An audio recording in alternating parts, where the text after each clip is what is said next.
बिस्मिल्लाहिर्रहमानिर्रहीम। Dear students, अस्सलाम वालेकुम। इरफान शहजाद सॉफ्टवेयर इंजीनियरिंग के लेक्चर नंबर 5 में आपके सामने मैं हाजिर हूँ। तो आज का जो हमारा लेक्चर है उसका टॉपिक है सॉफ्टवेयर इंजीनियरिंग कोर प्रिंसिपल्स। कुछ प्रिंसिपल्स हमने लास्ट लेक्चर में भी देखी थी। तो वो एब्स्ट्रैक्ट प्रैक्टिसेस थी, एब्स्ट्रैक्ट प्रिंसिपल्स थे। तो आज हम कुछ कोर प्रिंसिपल्स देखेंगे। और आज थोड़ी सी स्पीड हमारी लेक्चर की ज़्यादा होगी चूँकि कंटेंट ज़्यादा होता है और अक्सर औक़ात हमारी जो लेक्चर का टाइम है वो ज़्यादा हो जाता है। तो उम्मीद है कि आप साथ साथ फॉलो करेंगे। तो स्टार्ट करते हैं सॉफ्टवेयर इंजीनियरिंग कोर प्रिंसिपल्स। सबसे पहले हम ये देखते हैं कि सॉफ्टवेयर इंजीनियरिंग में डिफरेंट टाइप का नॉलेज रिक्वायर्ड होता है। उसके बारे में एक्सपर्ट्स और आम लोग क्या कहते हैं। सबसे आप ये देखें कि जो हमारे पास मोस्ट पीपल ये सोचते हैं कि जो सॉफ्टवेयर इंजीनियरिंग नॉलेज है वो almost exclusively as knowledge of specific technology, वो सिर्फ एक ख़ास टेक्नोलॉजी के नॉलेज को सॉफ्टवेयर इंजीनियरिंग समझते हैं। ठीक है। फॉर एग्ज़ाम्पल कोई कहता है जी जावा, HTML, C++, लिनक्स, विंडोज़, किसी स्पेसिफिक प्लेटफॉर्म का टेक्नोलॉजी का जो नॉलेज है वही सॉफ्टवेयर इंजीनियरिंग है। हालांकि ऐसा नहीं है। ये सारे नॉलेज भी रिक्वायर्ड होते हैं हमें जब हम सॉफ्टवेयर डेवलप कर रहे होते हैं, और इनके बगैर अक्सर औक़ात डेवलपमेंट प्रोसेस इनकम्प्लीट ही रहता है। तो लेकिन ये सॉफ्टवेयर इंजीनियरिंग का ओवरऑल नॉलेज नहीं है। Undoubtedly knowledge of specific technology details is necessary to perform computer programming. ठीक है। फिर एक और बात, you often hear people say that software development knowledge 3 years half life, कि जो सॉफ्टवेयर डेवलपमेंट नॉलेज है उसकी 3 साल की लाइफ होती है। हाफ लाइफ से मुराद क्या है कि जी 3 साल में जो कुछ भी हम लर्न करते हैं वो 3 साल के अंदर ऑब्सोलीट हो जाता है। यानी कि नई टेक्नोलॉजीज आ जाती हैं, नई प्रोग्रामिंग लैंग्वेजेस आ जाती हैं, नए प्लेटफॉर्म आ जाते हैं। तो जो भी हम लर्न करते हैं वो 3 साल में वो यूँ कह लें कि पुराना हो जाता है। ठीक है। लेकिन ये जो स्टेटमेंट है ये भी टेक्नोलॉजी रिलेटेड नॉलेज के साथ तो ये ठीक है कि जो हमारे टेक्नोलॉजी रिलेटेड नॉलेज है उसकी हद तक तो ये स्टेटमेंट ठीक है, राइट है, ट्रू है। लेकिन असल में software engineering knowledge technology related ही नहीं होता। ठीक है। But there is another kind of software development knowledge, a kind that I think of as software engineering principles. तो वो जो दूसरा नॉलेज है जिसकी हम बात कर रहे हैं, जिसकी आज हम बात करेंगे, वो है सॉफ्टवेयर इंजीनियरिंग प्रिंसिपल्स। ये जो प्रिंसिपल्स हैं ये लाइफ लॉन्ग होते हैं और इसके ऊपर 3 year हाफ लाइफ का कॉन्सेप्ट अप्लाई नहीं होता। ठीक है जी। और ये किस तरह का नॉलेज है, serve a professional programmer throughout his or her career, throughout his life, throughout his career. ठीक है। तो आज हम इसी सॉफ्टवेयर इंजीनियरिंग नॉलेज की बात करेंगे और उसमें कुछ हम कोर प्रिंसिपल्स देखेंगे सॉफ्टवेयर इंजीनियरिंग के। तो ये जो हमारे आज के प्रिंसिपल्स हैं, ये कोर प्रिंसिपल्स हैं। इससे पहले हमने जनरल या एब्स्ट्रैक्ट प्रिंसिपल्स देखे थे प्रीवियस लेक्चर में, और वो प्रिंसिपल्स क्या क्या थे सिर्फ उनको मैं एक दफ़ा रिवाइज़ कर देता हूँ ताकि आपको याद आ जाए।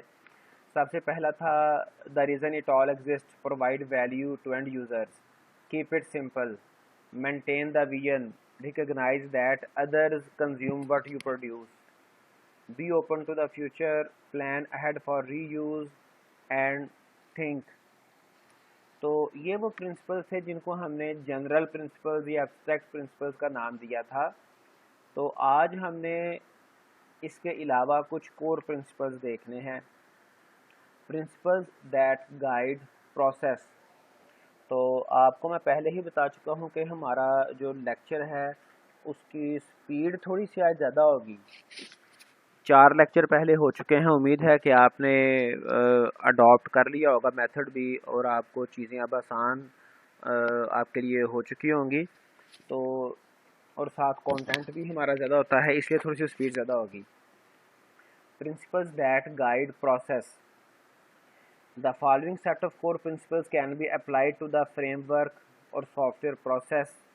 अब ये प्रोसेस के लिए जो थ्रू आउट प्रोसेस जो प्रिंसिपल्स हमें गाइड करते हैं, जिनको हमें टेक केयर करना होता है, वो कौन कौन से हैं? Be agile, focus on quality at every step. ये हमने बात भी की थी कि क्वालिटी जो है ये एम्ब्रेला एक्टिविटी है, तो हर स्टेप पे ये अप्लाई होनी चाहिए। बी रेडी टू अडॉप्ट, ठीक है जी।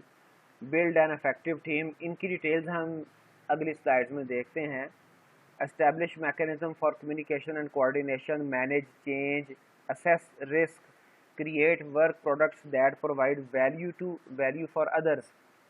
तो ये 8 प्रिंसिपल्स हैं जो कि प्रोसेस के दौरान थ्रू आउट द प्रोसेस हमें जिनको टेक केयर करना होता है, जिनको हमें जहन में रखना होता है। सबसे पहला था बी एजाइल, और यहाँ पर एक कंपैरिजन थोड़ा सा दिया गया है कि what is difference between be agile and doing agile. सबसे पहले आपको एजाइल के मीनिंग बता देता हूँ। एजाइल कहते हैं क्विकली, किसी भी काम को क्विकली करना, वो डूइंग एजाइल होगा। और बीइंग एजाइल से मुराद सिर्फ करना नहीं होता।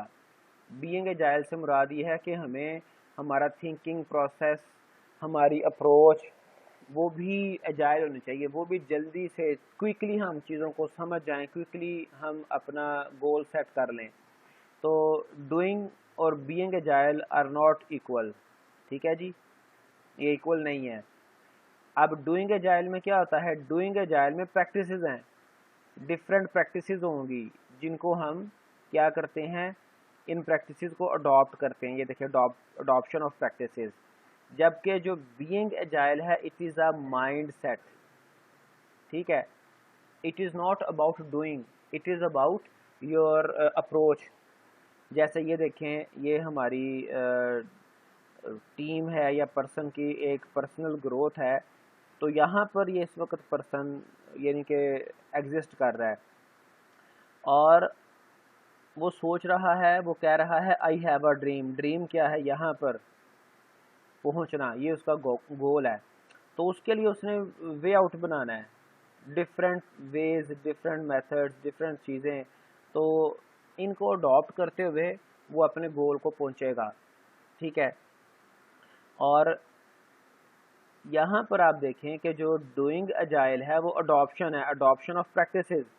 जो स्टैंडर्ड प्रैक्टिसेस हैं उनको अडॉप्ट किया जा रहा है, जबकि जो बी एजाइल है उसमें ट्रांसफॉर्म करते हैं हम, उसमें हम अपने गोल, अपने विजन तक पहुँचने के लिए प्रैक्टिसेस को चेंज कर लेते हैं व्हेन एवर नीडेड। तो हम उसको चेंज करते हैं और उसको अपने गोल तक हम पहुँच जाते हैं। तो बी एजाइल क्या है? Whenever whether you choose any process model, the basic principles of agile development should govern your approach. तो ये एजाइल डेवलपमेंट एक हमारे पास प्रोसेस मॉडल भी है, तो इसके कुछ पैरामीटर्स कह लें, इसमें कुछ हमें ख़ास अप्रोचेज़ अडॉप्ट करना पड़ती हैं। उसको हम लेटर ऑन हमारे जब वो आएगा टॉपिक तो उसको हम डिस्कस करेंगे। तो कोई भी कह रहा है प्रोसेस मॉडल हम चूज़ कर लें, लेकिन जो basic principles of agile development हैं वो हमें फॉलो करने चाहिए, वो अप्रोच हमें यूज़ करनी चाहिए। Every aspect of the work you do should emphasise economy of action, ठीक है जी। हमारी जो अप्रोच है वो एज सिंपल एज पॉसिबल होनी चाहिए, ठीक है। और keep the work products you produce as concise as possible. Concise, simple का तो आपको पता है, कंसाइज से मुराद ये है कि exactly what the software need, exactly what our boss is asking, exactly what the teacher ask about. तो वही हम बताएं, उसके दाएं बाएं की चीज़ों को डिस्कस ना करें। अगर आपसे पूछा गया है कहाँ गए थे, तो बताएं जी मार्केट या फिर लाहौर। ये नहीं है ऐसे हो गया था, वैसे हो गया था, वहाँ पहले गया फिर वहाँ गया। जो पूछा गया सिर्फ एग्जैक्टली वही। And make decisions locally when ever possible. ऐसा ना हो कि डिसीजंस की अप्रूवल के लिए हमें एक लंबे प्रोसेस से गुजरना पड़े, तो उससे क्या होगा, हमारा प्रोसेस स्लो हो जाएगा। तो ये कुछ फीचर्स थे एजिलिटी के कि हम चीज़ों को सिंपल रखें और अपने जो सॉल्यूशंस हैं, प्रोडक्ट्स हैं, वो कंसाइज हों और हम लोकली डिसीजंस ले सकें। लेकिन जब हमारा ये टॉपिक आएगा एजाइल डेवलपमेंट प्रोसेस को डिस्कस करेंगे तो वहाँ पर कुछ और चीज़ें भी माइट भी हों, लेकिन ये चीज़ आपके जहन में होनी चाहिए। Focus on quality at every step. तो क्वालिटी आपको याद है, हमने प्रीवियस लेक्चर में डिस्कस किया था कि ये एक अम्ब्रेला एक्टिविटी है। 10 मिनट हो भी चुके हैं। Exit condition for every process, activity, action and task should focus on the quality of the work product that has been produced. तो हर जब हम कोई टास्क मुकम्मल करें, एग्जिट कंडीशन जब उसको मुकम्मल कर लें तो उसका जो फोकस है वो क्वालिटी हो। जो भी हम प्रोडक्ट प्रोड्यूस कर रहे हैं उसके लिए quality is the most important feature, most important focus. ठीक है, क्वालिटी को कैसे अचीव करते हैं? पहले क्वालिटेटिव वर्क के लिए पहले प्लानिंग करते हैं, फिर उसके अकॉर्डिंग हम उसको परफॉर्म करते हैं, फिर उसकी चेकिंग टेस्टिंग होती है और फिर एक्चुअली उसको हम डिप्लॉय कर देते हैं। तो क्वालिटी ऐसे ही नहीं आ जाती। क्वालिटी के लिए हमें पूरी प्लानिंग करना पड़ती है और उसकी प्रैक्टिस करना पड़ती है, फिर उसके ऊपर चेक एंड बैलेंस रखना पड़ता है, फिर जाके कहीं क्वालिटी अचीव होती है। Be ready to adopt. अब इसके लिए मैं बायोलॉजिकल एक आपको थोड़ी सी यूँ कह लें कि डेफिनेशन दूंगा अडॉप्शन के लिए। तो जैसे हमें पता है कुछ एनिमल्स कोल्ड ब्लडेड होते हैं, कुछ वार्म ब्लडेड होते हैं। कोल्ड ब्लडेड ऐसे एनिमल्स, अब ह्यूमन जो है ये वार्म ब्लडेड हैं, इनकी बॉडी का टेम्परेचर सेम रहता है, चाहे शदीद सर्दी आ जाए चाहे शदीद गर्मी आ जाए, ह्यूमंस की बॉडी का टेम्परेचर ऑलवेज सेम है। तो लेकिन कुछ ऐसे एनिमल्स भी हैं जो आउटर टेम्परेचर के अकॉर्डिंग अपना बॉडी का टेम्परेचर चेंज कर लेते हैं। अब ये जो फ्रॉग हैं ये जनाब 40 डिग्री से लेके 95 डिग्री फ़ारेनहाइट तक ये अपनी बॉडी का टेम्परेचर अडॉप्ट करते हैं अकॉर्डिंग टू द वेदर। फिर जो फ़िश है उसमें डिफरेंट जो टाइप्स हैं वो जनाब अपने टेम्परेचर को चेंज कर सकती हैं, अडॉप्ट कर सकती हैं। देखिए मिनिमम गालिबन 53 वैल्यू है और मैक्सिमम 75 तक ये अपना टेम्परेचर डिफरेंट, हर एक जो टाइप ऑफ फिश है उसकी अपनी कैपेसिटी है बॉडी की। तो बहरहाल कोल्ड ब्लडेड जो एनिमल्स हैं वो अकॉर्डिंग टू द नेचर वो अडॉप्ट करते हैं, अकॉर्डिंग टू द टेम्परेचर वो अपने बॉडी टेम्परेचर को अडॉप्ट करते हैं। मतलब क्या कि जो भी सिचुएशन होगी, जो भी रिक्वायरमेंट्स होंगी उसके अकॉर्डिंग हमने एक्ट करना है, बिहेव करना है। ठीक है जी। Process is not a religious experience. ये कोई रिलीजियस एक्सपीरियंस नहीं है, कोई डॉगमा नहीं है, कोई रिलीजियस प्रिंसिपल नहीं है कि जिसको हम वी कैन नेवर चेंज। ठीक है जी, कि ज़कात है वो 2.5% है, 2.5% है। ठीक है, तो इसको चेंज नहीं किया जा सकता। नमाजें 5 हैं, चेंज नहीं किया जा सकता, ये डॉगमा नहीं है। ठीक है। When necessary adopt your own approach to constraints imposed by the problem, the people and the project itself. जो भी प्रॉब्लम को सॉल्व करने के लिए, पीपल्स को मैनेज करने के लिए, प्रोजेक्ट को सक्सेसफुल बनाने के लिए जो भी अप्रोच स्टैंडर्ड अप्रोच से हट के आपको अडॉप्ट करनी पड़े, when necessary you can adopt. ठीक है जी। तो आपको मैंने स्टार्ट में बता दिया कि हम थोड़ा सा स्पीड हमारी आज ज़रा तेज़ होगी, तो इसलिए मैं ज़रा तेज़ी से चल रहा हूँ क्योंकि टाइम काफ़ी हो जाता है। Build an effective team. Affective team के बगैर अकेला बंदा कुछ भी नहीं कर सकता।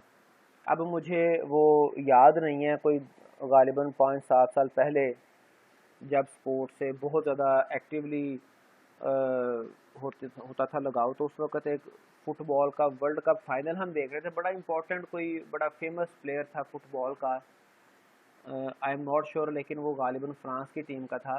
तो फाइनल वो खेल रही थी किसी दूसरी टीम के साथ, तो उनका जो वो इम्पोर्टेंट प्लेयर था जो भी था उसके उसके गिर्द जो अपोनेंट थे उन्होंने जनाब कोई 3-4 प्लेयर्स डिप्लॉय कर दिए।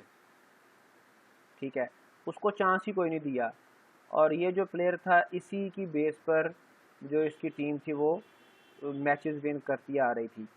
तो जो अपोनेंट था फाइनल में उसने उनको उस प्लेयर को चांस ही नहीं दिया, 2-3 प्लेयर्स उसके गिर्द रहते हर वक्त। तो जो प्रोजेक्ट है या पूरी टीम है उसका अपना एक रोल होता है। कोई एक प्लेयर बहुत इफेक्टिव हो सकता है, लेकिन अगर टीम सारी मिल के वर्क करे तो वो ज़्यादा इफेक्टिव होती है। Build an effective team. Software engineering process and practice are important but the bottom line is people. People हैं, आपकी टीम है जो आपके सॉफ्टवेयर इंजीनियरिंग प्रैक्टिसेस को, प्रिंसिपल्स को अप्लाई करती है और वो प्रोडक्ट्स को प्रोड्यूस करती है। Build a self organizing team that has mutual trust and respect. तो हमें इफेक्टिव टीम बनाने की बहुत अशद ज़रूरत होती है, इसके बगैर काम नहीं चलेगा। Mechanism for communication and coordination. Projects fail because important information ignored due to lack of communication and coordination, and or stakeholders fail to coordinate। ठीक है जी। तो इस वजह से अक्सर प्रोजेक्ट फेल हो जाते हैं। हम कोऑर्डिनेट हमारी टीम्स के इंटरनल और एक्सटर्नल पार्टीज़ के साथ कोऑर्डिनेशन नहीं होती, कम्युनिकेशन सही नहीं होती। ठीक है। These are management issues and they must be addressed. ठीक है। तो हमें कम्युनिकेशन कोऑर्डिनेशन के बारे में मुकम्मल तौर पे आइडिया होना चाहिए कि what is communicated, where is communicated, when, who, why, how. तो सारे एस्पेक्ट हमें देखने चाहिए और उसके अकॉर्डिंग कम्युनिकेशन और कोऑर्डिनेशन हमें करनी पड़ेगी, तब जाके हमारा जो प्रोसेस है, हमारा जो सॉफ्टवेयर है, जो हमारी प्रोडक्ट है, वो सही सही से क्वालिटेटिव डेवलप होगी, on time and qualitative. Manage change.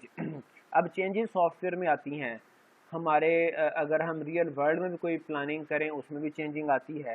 तो चेंजिंग को हमने अवॉइड नहीं करना होता, चेंजेस को मैनेज करना होता है। द अप्रोच में भी either formal or informal. Formal कहते हैं standard rules and regulations, standard approach. Informal क्या है, जैसे हमने कहा कि जी अडॉप्ट कर लें। ठीक है। व्हेन एवर नेसेसरी, तो आप अडॉप्ट कर लें, अडॉप्ट योर ओन अप्रोच। अब ये जो ओन अप्रोच होगी might be it is not formal, हो सकता है फॉर्मल ना हो, ये इनफॉर्मल हो। ठीक है। तो कहा जा रहा है कि अप्रोच में भी either formal or informal, but mechanisms must be establish to manage the way changes are requested. हमारे पास ऐसा मैकेनिज्म होना चाहिए। ठीक है। हमने ऐसा वे आउट, ऐसा प्लान हमने रखा हो कि हम चेंजेस को मैनेज कर सकें। ठीक है।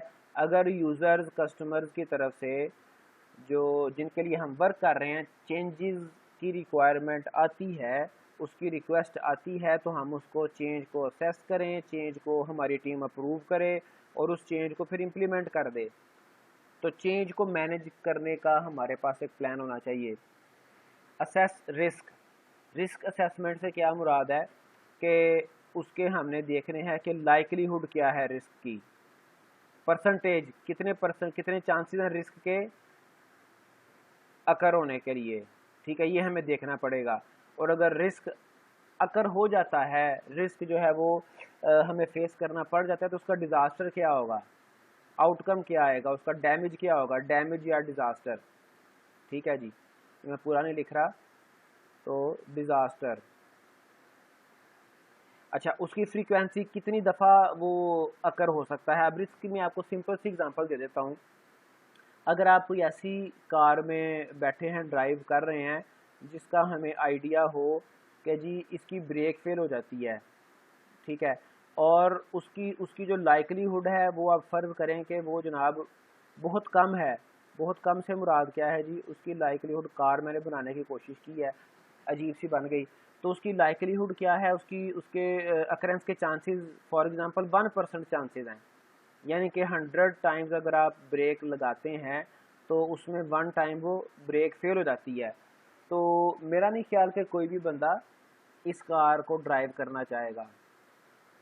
ठीक है। अब हमें क्या पता, उसने बड़े सेंसिटिव किसी मौके पे उसकी ब्रेक फेल हो जानी है। ठीक है। तो अगर 1%, इसी तरह से जो हमारे रिस्क होते हैं उनकी लाइकलीहुड भी इम्पोर्टेंट है, फिर उसका डिज़ास्टर, उसका डैमेज हमें देखना पड़ता है कि डैमेज क्या करता है। अगर अगर ये तो ब्रेक वाली एग्जांपल थी, कोई और ऐसी एग्जांपल हो जिसमें डैमेज बहुत कम हो, तो तब हम उस रिस्क को फेस कर सकते हैं, लेकिन बाज़ रिस्क ऐसे होते हैं जिनकी लाइकलीहुड तो बहुत कम होती है, उसके अक्रेंस के चांसेस तो बहुत कम होते हैं, लेकिन डिज़ास्टर बहुत ज़्यादा होता है।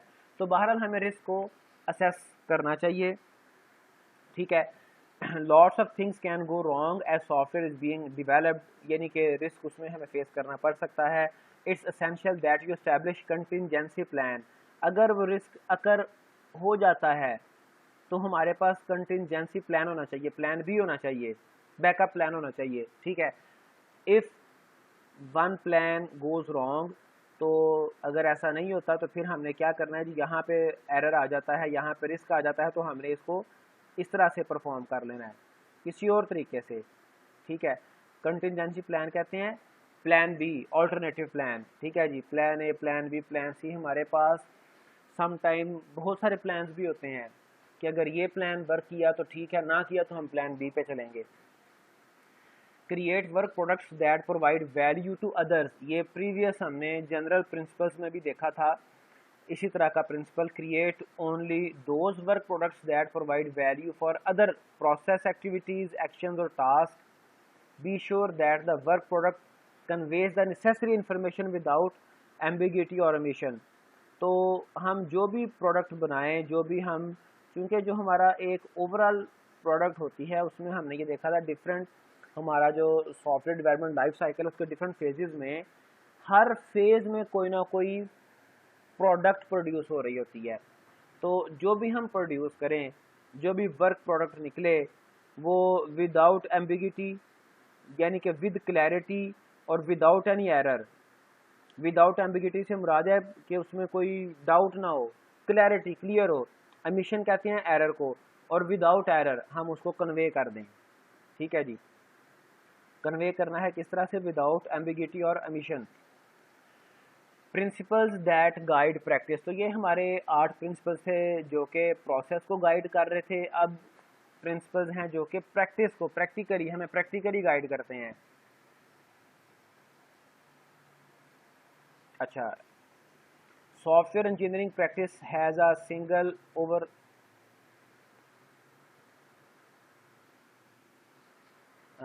Create work that provide value to others, जी। Create work products that provide value to others, तो हमारे पास कुछ प्रोडक्ट्स ऐसी हैं जो कि हमारी वैल्यू को डाउन कर देती हैं या फिर बिल्कुल डिक्लाइनिंग की तरफ ले जाती हैं। तो हमने ऐसे प्रोडक्ट बनाने हैं जो कि हमारी वैल्यू को इंक्रीज़ करें, ठीक है जी। आइडियल नेवर डिमिनिशिंग वैल्यू, मतलब कि वो डाउनफॉल में नहीं है, उसकी वैल्यू जो है वो डिक्रीज़ नहीं हो रही, डिक्लाइन की तरफ नहीं जा रही, बल्कि वो इंक्रीजिंग वैल्यू है। तो ये प्रिंसिपल थे दैट गाइड प्रोसेस। अब इसके बाद जो प्रिंसिपल्स आएंगे that guide practice. Software engineering practice has a single overriding goal. Goal क्या है, to deliver on time high quality operational software. तो सिर्फ एक ही गोल है कि हमने विद इन अ टाइम और स्पेसिफाइड टाइम, हर एक प्रोडक्ट के लिए हमारा एक टाइम कमिटमेंट होती है और क्वालिटी हमने एक डिलीवर करना होती है। तो यही इसका एक गोल है simple. That contains functions and features that meet the needs of all stakeholders. तो जो हमने सॉफ्टवेयर रिक्वायरमेंट स्पेसिफिकेशन में तमाम स्टेक होल्डर्स के साथ कमिटमेंट की होती है कि हमने ये डिलीवर करना है, हमने वो फीचर हमने अडॉप्ट करने हैं, वो फीचर हमने डिलीवर करने हैं, वो फीचर हमने बनाने हैं, फंक्शंस एंड फीचर्स, ठीक है जी। तो to achieve this goal you should adopt a set of core principles that guide our technical work. तो अब ये क्वालिटेटिव और ऑन टाइम और ऑपरेशनल सॉफ्टवेयर बनाने के लिए जो कि सारी रिक्वायरमेंट्स को भी फुलफिल करे, हमें प्रैक्टिकली जो चीज़ें, जो प्रिंसिपल्स, कोर प्रिंसिपल्स हमें जिनको टेक केयर करना है वो हम देखते हैं आगे कौन कौन से हैं। The following set of core principles are fundamental to SE practice. Divide and conquer, understand the use of abstraction, strive for consistency, focus on the transfer of information, build software that exhibits effective modularity, look for patterns, when possible represent the problem and its solution from a number of different perspectives, remember that someone will maintain the software. अब ये आठ ये principles हैं जो कि during practice हमें जिनको take care करना पड़ता है। तो इनको हम इनकी डिटेल्स की तरफ चलते हैं। सबसे पहले डिवाइड एंड कंकर। तो डिवाइड एंड कंकर में क्या होता है, ये पहले भी इसके बारे में डिस्कशन गालिबन हो गई है प्रॉब्लम प्रीवियस किसी लेक्चर में गालिबन। तो हमारे पास एक लार्ज प्रॉब्लम होती है, उसको हम सब प्रॉब्लम में स्प्लिट करते हैं। ये देखें, ये जो पिंक कलर है ये स्प्लिट ऑफ प्रॉब्लम को ये शो कर रहा है। प्रॉब्लम था एक बड़ा प्रॉब्लम, उसको छोटे प्रॉब्लम में सब प्रॉब्लम में स्प्लिट किया, फिर एक और सब प्रॉब्लम, और उसका हमने सोल्यूशन भी कंप्यूट कर लिया, फिर दूसरे सब प्रॉब्लम का सोल्यूशन कंप्यूट किया। ठीक है, इसी तरह से तमाम सब प्रॉब्लम्स के सोल्यूशन हमने देखे और उसके बाद इन सोल्यूशंस को मर्ज किया, सम अप किया। ये जो ब्लू लाइन है, ये जो डायरेक्शन है, ये इसको मर्ज करने को शो कर रही है। तो हमने छोटे छोटे प्रॉब्लम्स के सॉल्यूशंस को आपस में मर्ज किया। ठीक है, और जब फाइनल हम पहुंचे टॉप पर तो हमारे पास वो बिगर प्रॉब्लम का सॉल्यूशन हमें मिल गया। ठीक है, तो ये डिवाइड एंड कंकर अप्रोच। तो चीज़ों को हम सम टाइम हमें डिवाइड करना पड़ता है, प्रॉब्लम्स को डिवाइड करना पड़ता है ताकि उनको मैनेज किया जा सके। Stated in a more technical manner, analysis and design should always emphasize separation of concern. Separation of concern होना चाहिए, यानी कि एक अगर मॉड्यूल है तो वो एक ख़ास कोई टास्क परफॉर्म कर रहा हो। ठीक है, कोई ख़ास टास्क परफॉर्म कर रहा होगा तो सेपरेशन ऑफ कंसर्न कहलाएगा। A large problem is easier to solve if it is subdivided into a collection of elements or concerns। ठीक है जी। Understand the use of abstraction। Abstraction क्या है, abstraction से क्या मुराद है, ये देखें, ये रियल वर्ल्ड सिनेरियो था। ठीक है, ये एक हार्ट है, उसमें एरो लगा हुआ है और ये ब्लीडिंग हो रही है, ये है रियल वर्ल्ड सिनेरियो। एब्स्ट्रैक्शन क्या है, एब्स्ट्रैक्शन ये है कि आप हार्ट की जगह पे एक हमने स्क्वायर दिखा दिया और एरो की जगह पे हमने एक यूँ कह लें कि लाइन शो कर दी या एक रॉड शो कर दिया। ये है टू एब्स्ट्रैक्ट। ठीक है, ये था टू रियलिस्टिक। तो अब ये जस्ट राइट क्या है, to show this real world concept. इसकी एब्स्ट्रैक्शन जो राइट एब्स्ट्रैक्शन है वो क्या है, हमने एक हार्ट बना दिया और उसमें से एरो हमने गुजार दिया, ब्लड को रिमूव कर दिया, जो हार्ट की जो एक्चुअल जो उसकी शेप होती है उसको हमने मॉडिफाई कर दिया। इस तरह का दिल किसी भी एनिमल का, किसी ह्यूमन का नहीं होता। ये क्या है, ये एब्स्ट्रैक्शन है। ठीक है, ये एब्स्ट्रैक्शन है और हमने इसको टू एब्स्ट्रैक्ट पर नहीं लेके गए, बिल्कुल एब्स्ट्रैक्ट नहीं किया, हमने उसको मीनिंगफुल एब्स्ट्रैक्ट किया है। तो एब्स्ट्रैक्शन की डिग्री होती है, स्केल होता है। तो हमने ये देखना होता है कि हमने किसी भी रियल वर्ल्ड कॉन्सेप्ट को किस लेवल तक एब्स्ट्रैक्ट शो करना है, एब्स्ट्रैक्ट करना है। ठीक है, तो हमें एब्स्ट्रैक्शन हमें यूज़ करना पड़ती है अपने सॉफ्टवेयर डेवलपमेंट में। अगर आपने ऊप पढ़ ली है या पढ़ रहे हैं तो उसमें आप एब्स्ट्रैक्ट मेथड भी देखेंगे। एब्स्ट्रैक्ट मेथड नॉर्मली प्रोग्रामिंग में ऐसे मेथड होते हैं कि जिसमें हम जनरल फीचर्स या मेथड्स बता देते हैं, उनकी इम्प्लीमेंटेशन फिर फर्दर कोई क्लास किसी फर्दर मेथड में हम उसकी एग्जैक्ट एक्यूरेट इम्प्लीमेंटेशन उसकी कर रहे होते हैं। तो ये एब्स्ट्रैक्शन की डिफरेंट डिग्रीज हैं, डिफरेंट लेवल्स हैं, स्केल्स हैं, उनमें से हमने अप्रोप्रिएट स्केल पे जाना होता है। As its core an abstraction is a simplification of some complex element. हमारे पास कुछ कॉम्प्लेक्स एलिमेंट्स होंगे, उनकी सिंप्लीफिकेशन जो है ये एब्स्ट्रैक्शन कहलाती है ऑफ अ सिस्टम। ठीक है जी, सिस्टम में कोई कॉम्प्लेक्स एलिमेंट्स हैं, उनको सिंप्लीफाई किया गया है। Use to communicate meaning. ठीक है, अब ये हमने एब्स्ट्रैक्शन यूज की, कम्युनिकेट। अब ये जो एब्स्ट्रैक्शन है, ये लेवल ऑफ एब्स्ट्रैक्शन है, ये मीनिंग कम्युनिकेट नहीं कर रहा, तो हमें वो एब्स्ट्रैक्शन यूज करनी है जो कि मीनिंग को कम्युनिकेट कर रही है। In software engineering practice many different levels of abstraction being used, different levels. ठीक है, लेकिन हमने किस लेवल पे आना है, हमने उस लेवल को अडॉप्ट करना है जो कि हमारे एग्जैक्ट एक्यूरेट मीनिंग कम्युनिकेट कर रहा है, कन्वे कर रहा है। ठीक है जी। Strive for consistency. अब कंसिस्टेंसी से क्या मुराद है, ये देखें, अगर हमने हमारी अगर कोई कंपनी की वेबसाइट है, उसका डिज़ाइन है, तो ये डिफरेंट स्क्रीन के लिए डिज़ाइन, मैं सिर्फ एग्जांपल से आपको एक्सप्लेन करना चाह रहा हूँ। ये लार्ज स्क्रीन का डिज़ाइन है, ये हमारे पास लैपटॉप जिसकी स्क्रीन थोड़ी सी मीडियम साइज़ हो सकती है उसके लिए डिज़ाइन है, ये टैबलेट्स के लिए डिज़ाइन है, ये मोबाइल फ़ोन्स, लेकिन इनके कलर कम्बिनेशन और इनकी इनकी जो स्कीम वो देखें आप, कलर स्कीम और बाकी डिज़ाइन, वो उसमें एक कंसिस्टेंसी पाई जा रही है। ठीक है, तो अब ये जो डायग्राम्स हैं ये डेफिनेटली बुक में नहीं है, एक भी नहीं है, ये सिर्फ आपको कॉन्सेप्ट कन्वे करने के लिए, क्लियर कॉन्सेप्ट जो है वो प्रोवाइड करने के लिए मैंने डायग्राम्स खुद से यूज़ की हैं। Whether it's creating a requirement model, developing a software design, generating source code or creating test cases, कुछ भी आप कर रहे हैं, मतलब कोई भी टास्क परफॉर्म कर रहे हैं practically, the principle of consistency suggest that a familiar context makes software easier to use.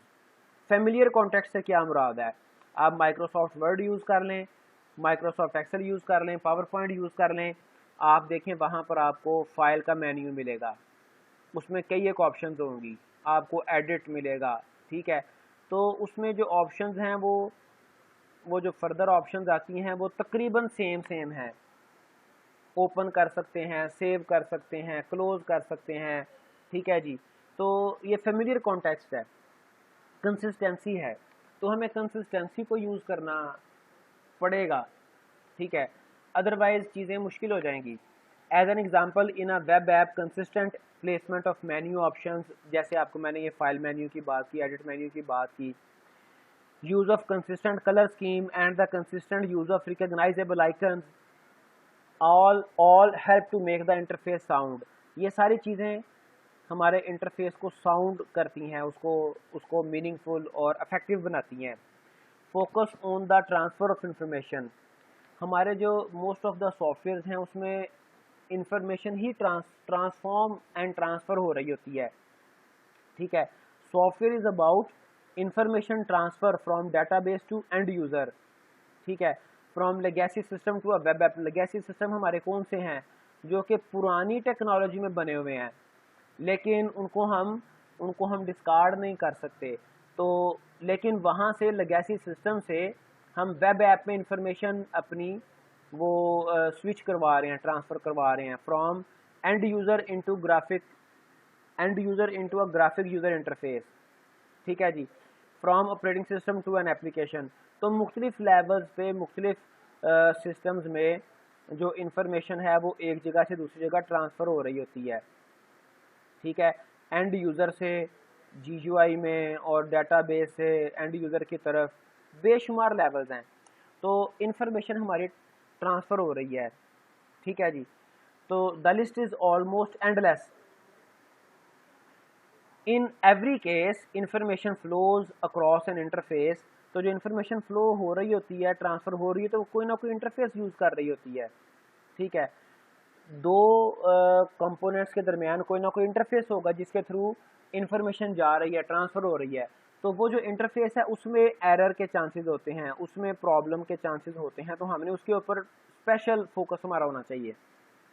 ठीक है जी, build software that exhibits effective modularity. अब ये जो पहला हमने प्रिंसिपल देखा था, सबसे पहला सेपरेशन ऑफ कंसर्न था, गालिबन उसका नाम कुछ और था, तो वो मॉडुलैरिटी को रिप्रेजेंट कर रहा है। Separation of concern principle 1 establishes a philosophy for software. Modularity provides a mechanism for realizing the philosophy. ठीक है, ये सेपरेशन ऑफ कंसर्न मॉडुलैरिटी की बेस पे हम इसको अचीव कर सकते हैं। ठीक है, सेपरेशन ऑफ कंसर्न को, तो ये है क्या कि हर मॉड्यूल अपना अपना टास्क परफॉर्म कर रहा हो। Separation of concern, any complex system can be divided into modules, components, but good software engineering practice demands more. ठीक है, मॉडुलैरिटी मस्ट बी इफेक्टिव। सिर्फ उनको पार्ट्स में डिवाइड करना कोई असल सोल्यूशन नहीं है, इसके अलावा हमारी जो मॉडुलैरिटी है, जो हमारे डिफरेंट पार्ट्स हैं, वो इफेक्टिव भी होने चाहिए। ठीक है, लुक फॉर पैटर्न्स। हमारे सॉफ्टवेयर डेवलपमेंट में बेशुमार पैटर्न्स हम यूज़ करते हैं, ठीक है। उनकी कई एक टाइप्स हैं, क्रिएशनल पैटर्न्स हैं, स्ट्रक्चरल पैटर्न्स हैं, बिहेवियरल पैटर्न्स हैं। जितने भी पैटर्न्स हम यूज़ कर सकते हैं डिफरेंट फेजेस में, डिफरेंट सिचुएशंस में, वो उनका पर्पज़ असल में क्या होता है, पैटर्न असल में करता क्या है। पैटर्न यूज़ किया जाता है जहाँ पर हमारी प्रॉब्लम कोई प्रीवियसली सॉल्व्ड प्रॉब्लम की तरह से ही हमें फेस करना पड़े, ठीक है, जो पहले से सॉल्व हो चुकी हुई हैं। तो उस पहले से सॉल्व प्रॉब्लम के लिए कोई ना कोई पैटर्न, कोई ना कोई तरीकाकार यूज़ किया गया होगा उसको सॉल्व करने के लिए। तो पैटर्न क्या करता है, पैटर्न हमें प्रॉब्लम एंड सोल्यूशन के बारे में एक गाइडलाइन प्रोवाइड कर देता है।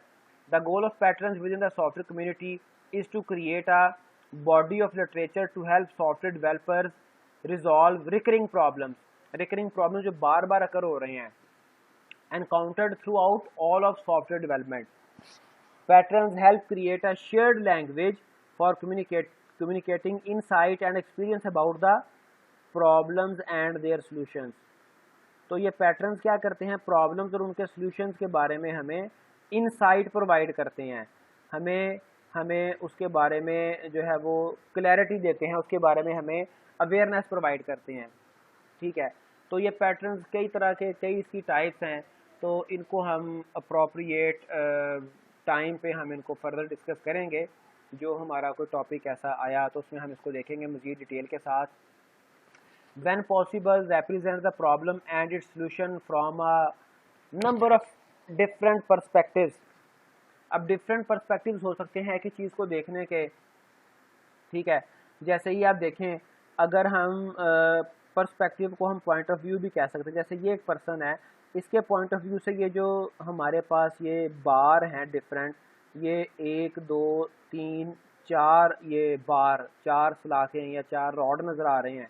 जबकि ये जो पर्सन है, इसके पर्सपेक्टिव, इसके पॉइंट ऑफ व्यू से देखें तो सिर्फ 3 हमें रॉड नज़र आ रहे हैं। तो हमें चीज़ों को, प्रॉब्लम्स को डिफरेंट पर्सपेक्टिव से देखना चाहिए ताकि उसके डिफरेंट एस्पेक्ट हमारे सामने आ जाएं। When a problem and its solution are examined from a number of different perspectives, it is more likely that greater insight will be achieved and that errors and omission will be uncovered. तो जो हमारे पास deficiencies, errors, omissions आ सकते हैं वो uncover हो जाते हैं, ठीक है जी। डिफरेंट पर्सपेक्टिव हमें देखने चाहिए, ठीक है।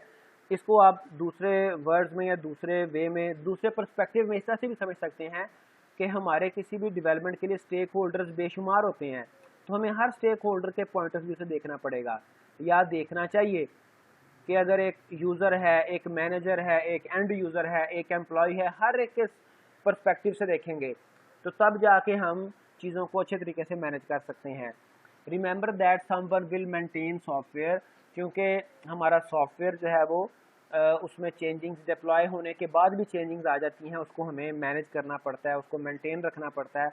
Over the long term software will be corrected as defects are uncovered, adopted as environment changes and enhanced as stakeholders request more capabilities.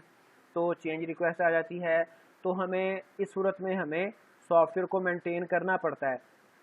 तो हमें इस चीज़ को जहन में रखते हुए सॉफ्टवेयर डेवलपमेंट करनी चाहिए, हमें डॉक्यूमेंटेशन करनी चाहिए, हमें चीज़ें दूसरों के लिए जिन्होंने मेंटेन करना है उनके लिए हमें मैनेजेबल बनानी चाहिए, उनके लिए हमें बेनिफिशियल प्रोडक्टिव प्रोडक्ट्स बनाने चाहिए। These maintenance activities can be facilitated if and only if solid software engineering practices applied. जब हम ये सारे रूल अप्लाई करेंगे, जब हम स्टैंडर्ड वे अप्लाई यूज़ करेंगे through out the software process. तो बड़ी मेरा टारगेट था कि 40 मिनट्स में हमने आज का लेक्चर कंप्लीट करना है, तो अल्हम्दुलिल्लाह तकरीबन 40 मिनट्स हो गए हैं। स्पीड डेफिनेटली थोड़ी ज़्यादा थी, तो अगर हम इसको स्लो स्पीड में चलते तो शायद ये 1 आवर पे जाता। तो बहरहाल फिर भी अगर आपके जहन में कोई क्वेश्चन हो तो मैं अवेलेबल हूँ, जो हमारा डेजिग्नेटेड टाइम है उसमें भी, और आगे पीछे भी आप पूछ सकते हैं। तो आज के लिए हमारा यही टॉपिक था, तो इंशाल्लाह फिर नेक्स्ट टाइम कल नेक्स्ट टॉपिक के साथ मिलेंगे। फॉर नाउ अल्लाह हाफिज़, टेक योर बेस्ट केयर।